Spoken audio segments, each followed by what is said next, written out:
नमस्कार दोस्तों, डेट है आज की 19 अगस्त 2020 और स्वागत है आपका एडिटोरियल डिस्कशन में। 3 इश्यूज आज हम डिस्कस करेंगे। सबसे पहले इंडिया नेपाल रिलेशंस, दूसरे नंबर पे रिफॉर्म्स इन क्रिमिनल लॉज और तीसरे नंबर पे इंडियन एक्सप्रेस का एक आर्टिकल सिटीज़ को रिजिलियंट बनाने से संबंधित, लास्ट में एथिक्स का एक क्वेश्चन। चलिए डिस्कशन स्टार्ट करते हैं। फर्स्ट इंपॉर्टेंट आर्टिकल इंडिया और नेपाल के रिलेशंस के बारे में है। आप जीएस पेपर 2 के इस टॉपिक से आर्टिकल को रिलेट कर सकते हो। ये आर्टिकल कनक मणि दीक्षित के द्वारा लिखा गया है। कनक मणि दीक्षित नेपाल के फेमस जर्नलिस्ट हैं। तो इस आर्टिकल में आपको नेपाल का व्यू देखने को मिलेगा, नेपाल का पर्सपेक्टिव देखने को मिलेगा। शुरुआत में राइटर ये बोलते हैं, पिछले 3 से 4 महीनों में नेपाल और इंडिया के रिलेशंस में काफ़ी तनाव है। एक तरफ देखो, इंडिया को शिकायत ये है, नेपाल ने नया मैप एडोप्ट कर लिया है जिसमें कुछ ऐसा एरिया भी दिखाया गया है जो फिलहाल इंडिया के पास है। इसके अलावा नेपाल के प्रधानमंत्री के द्वारा इस प्रकार की स्टेटमेंट्स देना, जैसे भगवान राम नेपाली थे, इंडिया ने हिंदू सभ्यता पर कब्जा कर लिया है, इंडियन वायरस से नेपाल को ज़्यादा खतरा है। तो ये सब शिकायतें हैं इंडिया को, जबकि नेपाल का ये कहना है, बाउंड्री डिस्प्यूट को लेके नेपाल काफ़ी समय से बातचीत चाहता था बट इंडिया की तरफ से कोई रिस्पॉन्स नहीं आया। इंडिया का ये कहना था, पहले महामारी ख़त्म होने दीजिए, उसके बाद बात करेंगे बाउंड्री डिस्प्यूट पर। तो मजबूरन हमें नया मैप एडोप्ट करना पड़ा। नेपाल का ये भी कहना है कि इंडिया में खास करके जो नॉर्थ इंडिया के चैनल्स हैं वो देखो नेपाल के प्रधानमंत्री के खिलाफ काफ़ी गलत कवरेज कर रहे थे। इस वजह से इंडिया के न्यूज़ चैनल्स को बैन कर दिया गया नेपाल में। तो ये सारे पॉइंट्स बताने के बाद राइटर ये बोलते हैं, अगर देखो इंडिया और नेपाल के रिलेशंस को इंप्रूव करने के लिए जल्द ही स्टेप्स ना उठाए गए तो फिर दोनों देशों को नुकसान पहुंचेगा, क्योंकि पीपल टू पीपल टाइज जो हैं बहुत ज़्यादा स्ट्रॉन्ग है इंडिया और नेपाल के बीच। और एक बार अगर नफरत बढ़ गई तो उसका खामियाजा दोनों देशों के लोगों को भुगतना पड़ेगा। बहुत सारे नेपाल के लोग इंडिया में काम करते हैं, बॉर्डर ओपन है, किसी प्रकार से वीज़ा लेने की आवश्यकता नहीं है। उसी प्रकार से खास करके हमारे देश में जो पूर्वी राज्य हैं उनके लोग नेपाल में काम करते हैं। तो नफरत अगर बढ़ी तो ये जो लोग एक दूसरे के देशों में रहते हैं इनको बहुत ज़्यादा नुकसान होगा। इसके बाद राइटर आर्टिकल में बाउंड्री डिस्प्यूट पर फोकस करना स्टार्ट करते हैं। राइटर कहते हैं, जिस बाउंड्री डिस्प्यूट की वजह से रिश्तों में तनाव आया है वो मेनली देखो एक ट्रायंगल की वजह से है। इंडिया नेपाल बॉर्डर पर ये जो ट्रायंगल आप देख रहे हो, एक तरफ लिम्पियाधुरा, दूसरी तरफ काला पानी और तीसरी तरफ लिपू लेक पास। इस ट्रायंगल वाले एरिया को लेके डिस्प्यूट है इंडिया और नेपाल के बीच। राइटर नेपाल का पर्सपेक्टिव इस डिस्प्यूट को लेके हमारे सामने रखते हैं। वो बोलते हैं, नेपाल का जो क्लेम है ट्रीटी ऑफ सुगोली पर आधारित है, ये 1815 में साइन हुई थी। इस ट्रीटी की लैंग्वेज के अनुसार नेपाल के जो राजा हैं वो रिवर काली के वेस्ट वाला जो एरिया है उस पर अपना क्लेम छोड़ देंगे।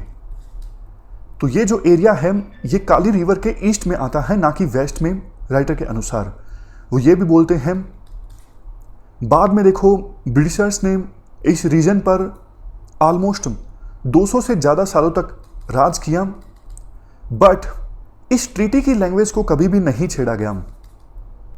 और एक बात, क्योंकि देखो इसको लेके भी कंफ्यूजन है, ये काली रिवर ओरिजिनेट कहाँ से होती है। राइटर कहते हैं, देखो जब ट्रीटी साइन हुई थी उस समय जो बाउंड्री थी काली रिवर की, हम उसे ही मानते हैं और उसी के अनुसार ये डिसाइड होना चाहिए ये जो ट्रायंगल है किसके पास आता है, इंडिया के पास या नेपाल के पास। इसके बाद राइटर ये बोलते हैं, जब देखो इंडिया आज़ाद हुआ 1947 में, उसके बाद शुरुआती सालों में नेपाल के जो जर्नलिस्ट हैं भैरव रिसाल, इन्होंने लिम्पियाधुरा विलेजेस में 1953 का नेशनल सेंसस कंडक्ट किया और नेपाल के सिटीजन्स ने 1959 में फर्स्ट डेमोक्रेटिक इलेक्शंस में वोट भी किया। लैंड रिकॉर्ड्स जो हैं इस एरिया के वो नेपाल के डिस्ट्रिक्ट हेडक्वार्टर ऑफ दार्चुला में रखे हुए हैं और कुछ बेतादी में भी हैं। बट 1960s में क्या हुआ, इंडियंस ने काला पानी रीजन में नेपाल की तरफ से एक्सेस को ब्लॉक कर दिया, क्योंकि उस समय 1962 में युद्ध हुआ था इंडिया और चाइना के बीच। तो नेपाल ने काफ़ी पेशेंस से रिस्पोंड किया। उस समय नेपाल में डेमोक्रेसी नहीं थी, तो नेपाल ने इतना ज़्यादा शोर नहीं मचाया। बट देखो, जैसे ही 1990 में डेमोक्रेसी इस्टेब्लिश हुई नेपाल में, उसके बाद से ही ये मांग उठने लगी कि काला पानी रीजन में जो इंडियन फोर्सेस तैनात हैं उनको यहाँ से इवैक्यूएट किया जाए, यहाँ से वापस भेजा जाए इंडिया में। काठमांडू के जो डिप्लोमेट्स हैं वो देखो इस बात से इनकार करते हैं कि हमने इस डिस्प्यूट को पहले नहीं उठाया। उनका कहना है नेपाल एक कम पावरफुल कंट्री है एज कंपेरिजन टू इंडिया, तो हम चुपचाप डिप्लोमेसी की सहायता से इस इशू को सुलझाने की कोशिश कर रहे थे। इसका सबूत ये है 1997 से लेके इवन अभी जो गवर्नमेंट है सबने इस बात को माना है काला पानी रीजन में टेरिटोरियल डिस्प्यूट है इंडिया और नेपाल के बीच, और इसके लिए दोनों देशों की सरकारों ने नेगोशिएटर्स भी असाइन किए हैं ताकि इस डिस्प्यूट को सुलझाया जा सके। देखो, एक बॉर्डर डिमार्केशन टीम जिसमें दोनों देशों के रिप्रेजेंटेटिव थे, इस टीम ने इंडिया और नेपाल के बीच जो टोटल बॉर्डर है 1751 किलोमीटर का, इसमें से 98% बॉर्डर तो डिमार्केट कर दिया, बट दो जगह पे डिमार्केशन रह गया। एक तो सुस्ता, दूसरा काला पानी रीजन। यहाँ पे डिस्प्यूट है इंडिया और नेपाल के बीच। इसके बाद राइटर बोलते हैं इंडिया में कुछ लोगों का ये कहना है कि काफ़ी समय से ये एरिया लिपू लेक वाला और लिम्पियाधुरा वाला ये इंडिया के पास है, इस वजह से ये इंडिया का हुआ। तो उस हिसाब से अक्साई चीन काफ़ी समय से चाइना के पास है, तो क्या वो चाइना का हो गया? ये बोलना है राइटर का। उनका ये भी कहना है कि इंडिया के कुछ एक्सपर्ट्स ये बोलते हैं कि चाइना के इशारे पर नेपाल ये सब कुछ कर रहा है, जबकि राइटर कहते हैं हमने देखो चाइना के पास भी अपना प्रोटेस्ट रजिस्टर करवाया है, क्योंकि लिपू लेक के पास जो एरिया है उसको इंडिया और चाइना मिलकर इस्तेमाल करना चाहते हैं। इसके लिए दोनों देशों के बीच एक एग्रीमेंट भी साइन हुआ था। तो नेपाल ने चाइना के पास भी प्रोटेस्ट रजिस्टर करवाया कि आप इस एरिया को लेके इंडिया के साथ कैसे एग्रीमेंट साइन कर सकते हो, क्योंकि इस एरिया पर हमारा भी क्लेम है।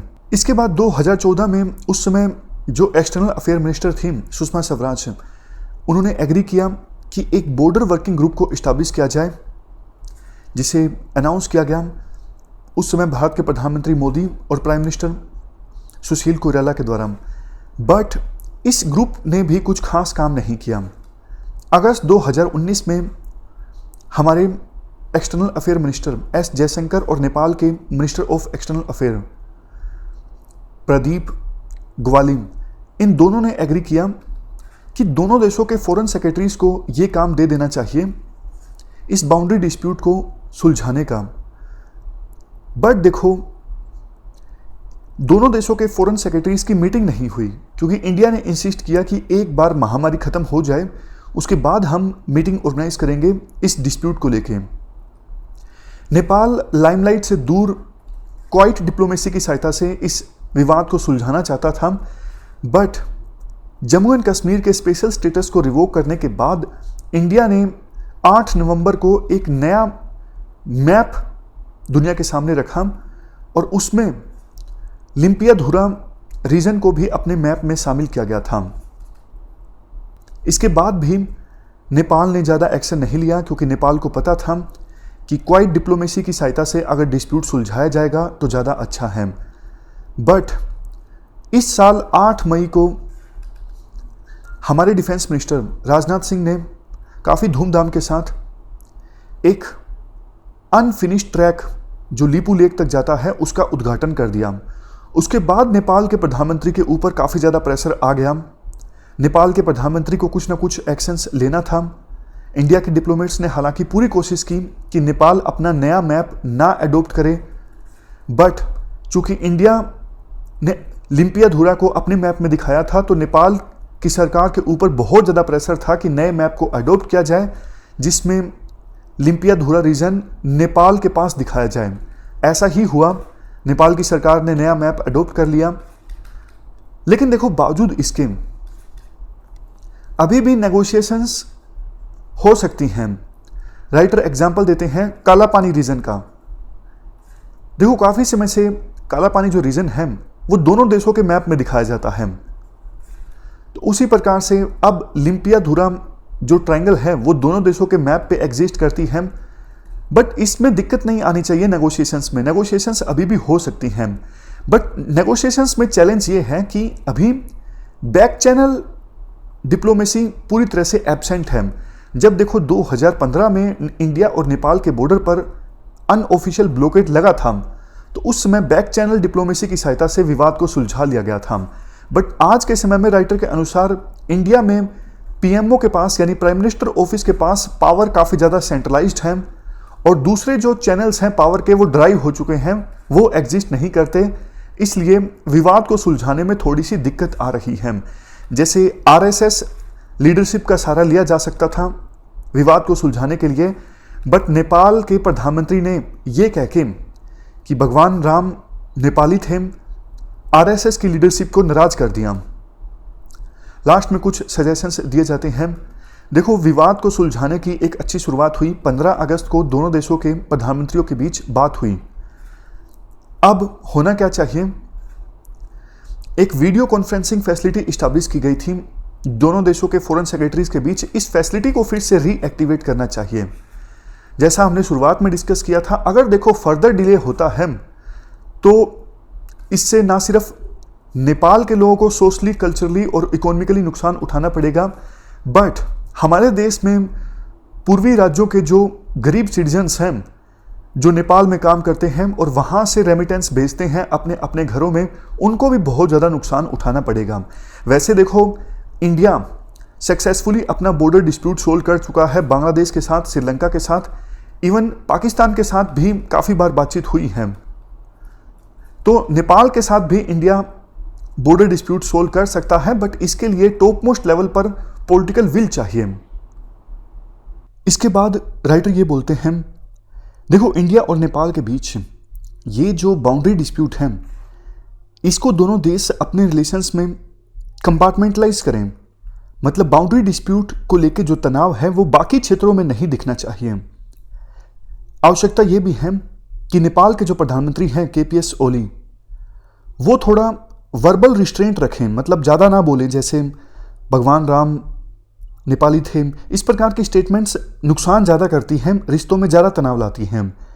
इंडिया के बारे में बोला जाता है, इंडिया का जो फॉरेन ऑफिस है इन्होंने अभी तक काफ़ी संयम से काम लिया है और कोई ऐसी स्टेटमेंट नहीं जारी की है जिससे ऐसा ना हो जाए कि रिश्ते सुधारना मुश्किल हो जाए।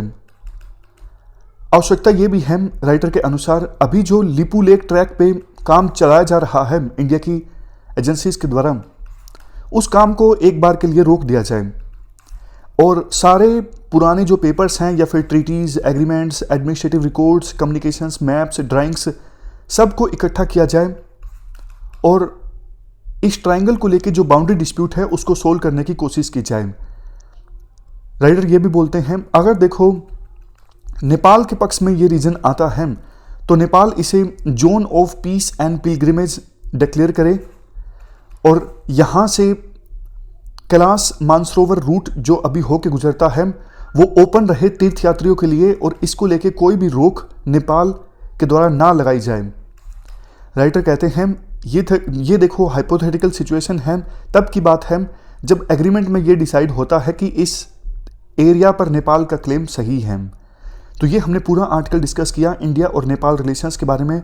चलते हैं आगे। नेक्स्ट आर्टिकल क्रिमिनल लॉज को डीकोलोनाइज करने से संबंधित है। आप जीएस पेपर 2 के इस टॉपिक से आर्टिकल को रिलेट कर सकते हो। क्या कंटेस्ट है? देखो, मिनिस्ट्री ऑफ होम अफेयर्स के द्वारा हाल ही में एक कमेटी गठित की गई, committee for reforms in criminal laws. Ranvir Singh की अध्यक्षता में ये कमेटी गठित की गई। मकसद इस कमेटी को गठित करने का ये था हमारे देश में बहुत सारे जो क्रिमिनल लॉज हैं वो उन पर कॉलोनियल लिगेसी की छाप देखने को मिलती है।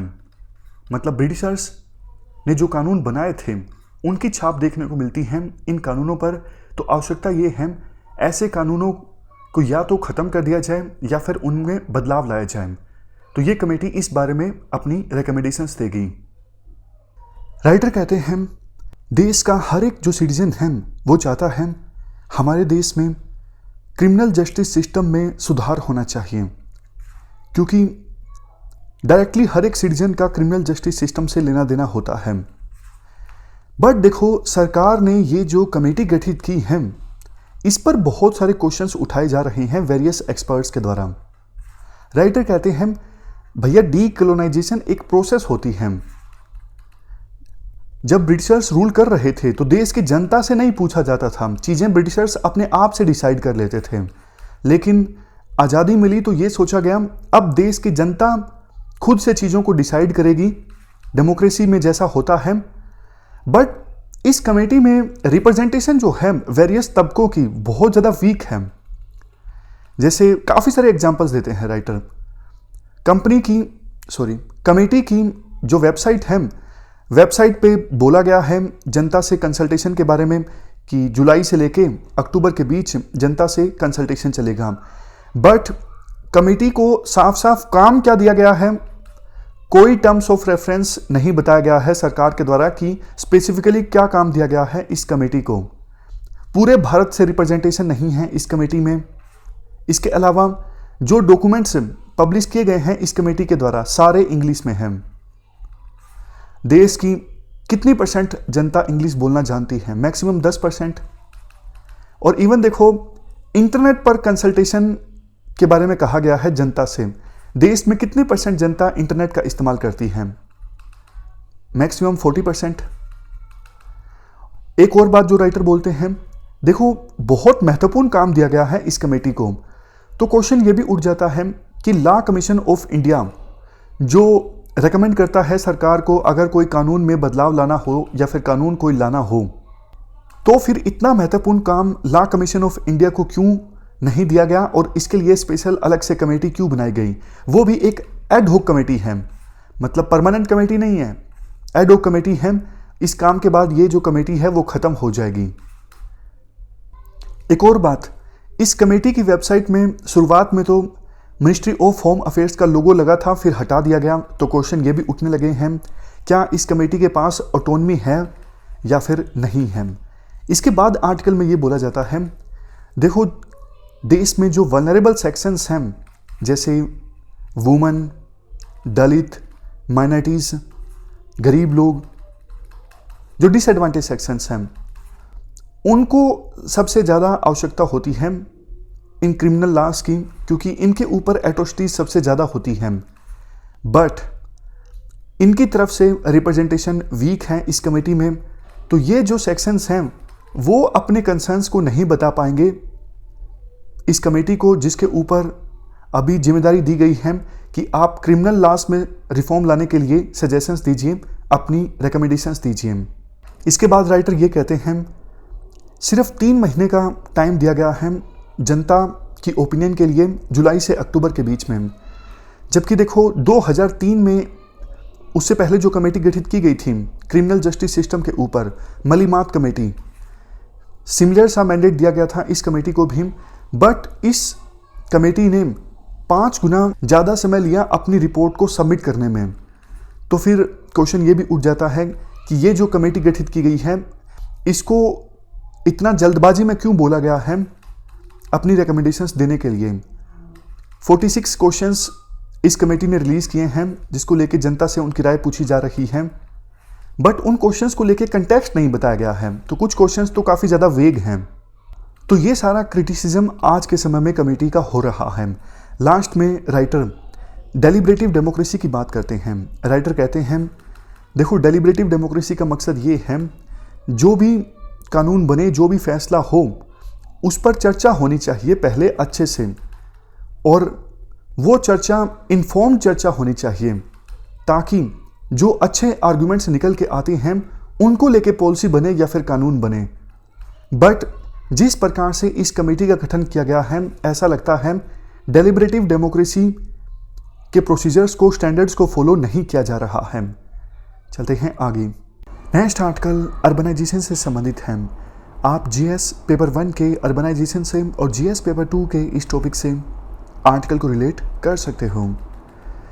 देखो, अभी फ़िलहाल पूरे वर्ल्ड में कोविड-19 की महामारी है, बट ये मौका है हमारे देश के पास कि हमारे देश को, खास करके सिटीज़ को फिर से सेफ बनाया जाए, उन्हें साफ़ सुथरा बनाया जाए, रिजिलियंस क्रिएट की जाए, ताकि फ्यूचर में कोई डिज़ास्टर आता है, इवन महामारी आती है।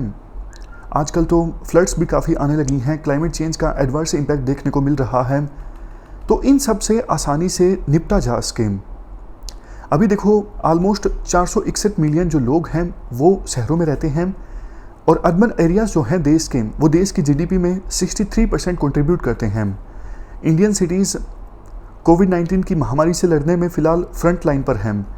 ज़्यादातर जो केसेस हैं, खास करके मुंबई, दिल्ली, चेन्नई, ये 3 सिटीज़ ऐसी हैं जहां से देश के 2/3 कोविड-19 के केसेस सामने आ रहे हैं। सिटीज़ में पॉपुलेशन डेंसिटी ज़्यादा होती है, वायरस ज़्यादा से तेज़ी से फैलता है, और महामारी को कंट्रोल करना थोड़ा डिफ़िकल्ट होता है। तो आवश्यकता ये है कि हम हमारे देश के सिटीज़ के बारे में एक बार फिर से सोचें। कुछ इश्यूज़ जिनके बारे में हमें सोचना चाहिए, एक एक करके उनको डिस्कस करते हैं। सबसे पहले है रीथिंक वाटर। देखो, सिटीज़ में स्लम एरियाज़ काफ़ी ज़्यादा होते हैं, और देश में जो सिटीज़ हैं उनमें 152 से लेकर 216 मिलियन जो लोग हैं वो स्लम एरियाज़ में रहते हैं। स्लम एरियाज़ में आपको पता है आइसोलेशन काफ़ी ज़्यादा डिफ़िकल्ट होता है, पानी भी नहीं मिल पाता, क्लीन पाइप वाटर मुश्किल से मिल पाता है। तो इस वजह से पानी भरने के लिए लोग एक जगह पे इकट्ठा होते हैं। काफ़ी बार टैंक आता है, वहाँ पे बहुत सारे लोग इकट्ठा होते हैं। तो ऐसी सिचुएशन में तो देखो, वायरस के ट्रांसमिशन का खतरा सबसे ज़्यादा होता है। तो गवर्नमेंट को ये चाहिए स्लम एरियाज़ में बेसिक जो एमिनिटीज़ हैं वो प्रोवाइड की जाएं, खास करके वाटर। जो फिकी वाटर मिशन है ये फोकस करता है वेस्ट वाटर को रीयूज़ किया जाए, और इवन ग्रे वाटर को रीयूज़ किया जाए, ताकि पानी की बचत की जा सके और हमारे जो रिसोर्सेज हैं, वाटर रिसोर्सेज, इनको कंजर्व किया जा सके। इसके बाद बात करते हैं रीथिंक फूड एंड न्यूट्रिशन की। देखो, हमें फूड एंड न्यूट्रिशन के बारे में फिर से सोचने की आवश्यकता है। आज के समय में जो फूड इनसिक्योरिटी है वो काफ़ी तेज़ी से बढ़ रही है। मतलब बहुत से लोग ऐसे हैं जिनके लिए 2 वक्त की रोटी अरेंज करना मुश्किल साबित हो रहा है। वर्ल्ड की टोटल जितनी अंडर नरिश्ड पॉपुलेशन है उसमें से 15.1% तो देखो इंडिया की है। आवश्यकता ये है, अभी महामारी की सिचुएशन में सरकार ने जो रिलीफ प्रोग्राम चलाया है उसे कंटिन्यू रखा जाए, और जो लोग छूट गए हैं, इन प्रोग्राम्स का लाभ नहीं उठा पा रहे हैं, उन लोगों को भी अफोर्डेबल प्राइसेस पर फूड अवेलेबल करवाया जाए। इसके बाद है स्लम से संबंधित। स्लम्स को डीकंजेस्ट करने की आवश्यकता है, ताकि लोगों की हेल्थ को सुधारा जा सके, उनकी वेलबींग को इंश्योर किया जा सके। इस दिशा में देखो, स्वच्छ भारत मिशन काफ़ी ज़्यादा इम्पोर्टेंट है। अगर देखो, ये कोविड-19 की महामारी 2014 से पहले आई होती तो और भी ज़्यादा दिक्कत हो जाती, क्योंकि उस समय 60% हमारे देश की जनता ऐसी थी जो खुले में डेफिकेट किया करती थी। हैंड वॉशिंग के बारे में इतनी ज़्यादा अवेयरनेस नहीं थी, लेकिन स्वच्छ भारत मिशन ने हमारे देश में बहुत अच्छा काम किया है। इसके बाद राइटर ये कहते हैं, ओवरऑल भी देखो, हमें सिटीज़ के बारे में फिर से सोचने की आवश्यकता है। कैसे बिल्डिंग्स बनाई जाती हैं, बिल्डिंग्स इस प्रकार की बनाई जाएं कि कम से कम कार्बन एमिशंस हों, प्रॉपर डिज़ाइन का इस्तेमाल किया जाए, रोड्स ऐसी हों कि कंजेशन ना हो। रोज़गार उपलब्ध करवाने के लिए स्कीम्स वैसे तो अभी चल भी रही हैं, लेकिन इनकी इफ़ेक्टिव इम्प्लीमेंटेशन होनी चाहिए। देखो, बहुत सारे जो सिटीज़ हैं, बहुत सारे देशों के जो सिटीज़ हैं, वहाँ पे अब सिटीज़ के कोर एरियाज़ में ट्रैफिक मूवमेंट को बिल्कुल बैन कर दिया गया है। सिर्फ पब्लिक ट्रांसपोर्ट होता है या फिर साइकिल्स अलाउड होती हैं। इससे ना सिर्फ जॉब्स जनरेट होती हैं, बल्कि हवा भी साफ रहती है, पोल्यूशन कम होता है। तो अभी सरकार को सोचने की आवश्यकता है कि देश की कुछ सिटीज़ जहाँ पे कंजेशन लेवल बहुत ज़्यादा हो गया है, वहाँ पे जो प्राइवेट व्हीकल्स हैं उनकी एंट्री को बैन किया जाए, पब्लिक ट्रांसपोर्ट चलता रहे, इसके अलावा साइकिल्स चलती रहें। इससे ना सिर्फ जॉब्स जनरेट होंगी, पोल्यूशन कम होगा, बल्कि लोग फिट भी रहेंगे। ये देखो कुछ नया आइडिया नहीं है, इस आइडिया को ऑलरेडी वर्ल्ड की वेरियस सिटीज़ में इंप्लीमेंट किया जा रहा है। तो आवश्यकता ये है कि अब इंडिया की सरकारें भी इस आइडिया को गंभीरता से लें। तो ये हमने आर्टिकल डिस्कस किया अर्बनाइजेशन से संबंधित। इसके बाद एथिक्स से संबंधित एक क्वेश्चन हम देख लेते हैं। Discuss the core principles of citizen charter, why has citizen charter not been a success in India so far. बताइए। इस क्वेश्चन के जवाब में सबसे पहले आप सिटीजन चार्टर के बारे में बताओगे। सिटीजन चार्टर एक प्रकार से गवर्नमेंट की तरफ से रिटन कमिटमेंट होती है सिटीजन्स को कि आपको जो गुड्स या सर्विसेज प्रोवाइड की जाएंगी उनकी क्वालिटी ये होगी और इतने समय में आपको गुड्स एंड सर्विसेज प्रोवाइड की जाएगी।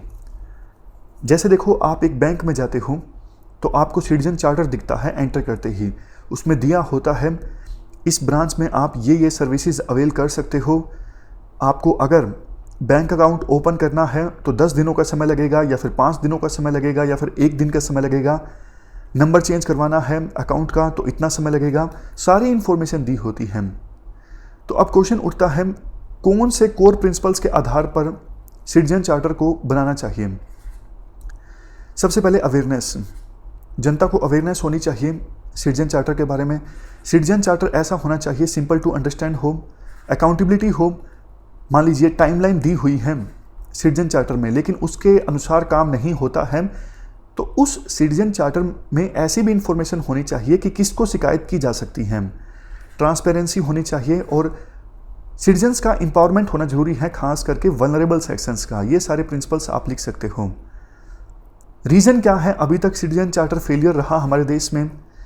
पीरियोडिक एवोल्यूशन नहीं होता अथॉरिटीज़ के द्वारा। फ्रंट लाइन पे जो वर्कर्स काम करते हैं उनकी ट्रेनिंग नहीं होती, उनको पता नहीं होता सिटीजन चार्टर कैसे डेवलप करना है या फिर इसकी इंपॉर्टेंस क्या है। जो लोग इसे क्रिएट करते हैं और जो लोग इंप्लीमेंट करते हैं, दोनों के बीच में डिस्कनेक्ट देखने को मिलता है। सिटीजन चार्टर बनाने से पहले कंसल्टेशन नहीं होती जनता के साथ। एक साइज़ सबको फिट नहीं करता, मतलब एक डिपार्टमेंट का सिटीजन चार्टर सब पे अप्लाई नहीं होता। कॉपी पेस्ट से काम नहीं चलेगा। डिजिटल लिटरेसी का लेवल काफ़ी कम है और कुछ गलती भी होती हैं तो चेंज नहीं किया जाता एम्प्लॉइज़ के द्वारा, वर्कर्स के द्वारा। अवेयरनेस कम है जनता में। लैंग्वेज काफ़ी बार लोकल नहीं होती, इंग्लिश में होता है तो जनता को समझ में नहीं आता। तो ये सारे रीजंस हैं जिसकी वजह से फेलियर रहा सिटीजन चार्टर। कंक्लूजन में कह सकते हो सेकंड ARC ने रिकमेंड किया है हमारे देश में खास करके गवर्नमेंट इंस्टीट्यूशंस में सर्विस डिलीवरी की क्वालिटी को इंप्रूव करने के लिए सर्वोत्तम फ्रेमवर्क को अडॉप्ट करने की आवश्यकता है। तो ये क्वेश्चन हमने डिस्कस किया। आज के डिस्कशन में इतना ही है। Thank you very much for discussion.